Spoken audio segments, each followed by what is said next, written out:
This is a quick interview with Gretchen Mehan. Gretchen is a reporter from KBIA, and Gretchen asked to interview me about my blog and about why I started it and what I'm doing with it. And so I did that only on the condition that Gretchen would let me interview her about what she's found out so far about, or what she thinks about blogs. Gretchen, first of all, you're a sophomore at Mizzou, is that right? Yes, first year sophomore. First year sophomore, and you're from San Antonio, Yes, sir. and you're a journalism major. I am. Okay, tell me how many people will you be interviewing for this story? I'm hoping 3 or 4, depending on how many people call me back and give me time to speak with them. What gave you the idea to think about doing this? Actually, your blog did. We heard that obviously you had a blog, and it just kind of came up. People had already known it and everything, but we started thinking about it, and we just thought, oh, I wonder how many other Missouri politicians use these social networking sites in order to communicate with their constituents. What have you found out so far? Is it pretty popular, or am I the Lone Ranger here? You're not the Lone Ranger. There are at least a few other people that we know of. We know Senator Claire McCaskill Twitters, which is kind of a new phenomenon.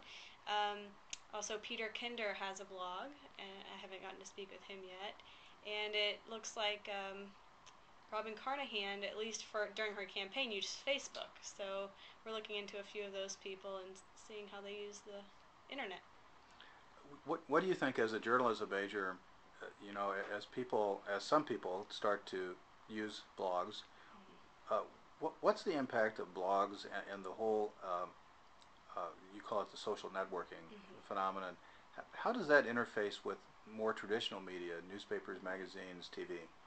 Well, in all of our classes, we always talk about this phenomenon of citizen journalism, which is where no longer is it just the journalist telling people what is news or anything. It's really a two-way communication. The people on blogs telling us what they want to hear and us communicating back and forth.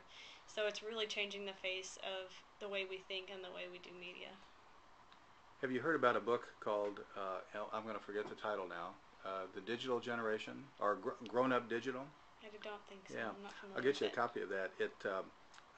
Or I'll send you the link. Yeah. The author concludes that that people in your generation and the generation of my kids, I've got 2 kids in college, that your generation, that you're really different than my generation, and one of the main differences is that you guys have grown up digital, and he concludes that your generation, and you touched on it, he concludes that your generation has a desire for freedom and expression, and he calls it collaboration much more than my generation. My generation tends to, if we're told to hit the beaches, we jump out of the boat and hit the beaches.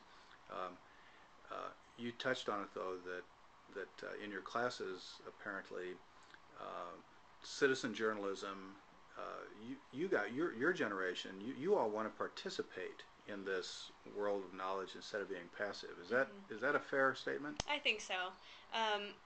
Our generation has been told to question a lot and try to get to the bottom of things, so no longer do we want to be told what to believe and what to think. We want to dig ourselves, and that's kind of the whole thing of figuring out information for ourselves while relying on journalists in order to give us the best information and the best resources to do that. What type, have you decided what type of journalism you'd like to get into, or is it still just an open book? Still a little bit open.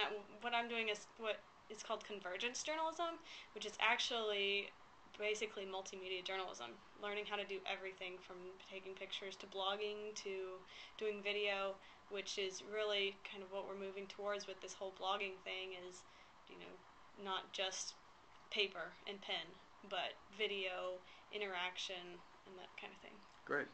Well, Gretchen, thanks for the opportunity for me to turn the tables a little bit. I know it's a little scary for somebody who's an interviewer to actually be interviewed, so I appreciate you having a little fun and letting me turn the tables. And best of luck to you in journalism school, and best of luck to your generation. You guys have a lot going for you, and just keep on doing what you're doing. Thank you very much. Take care. You too.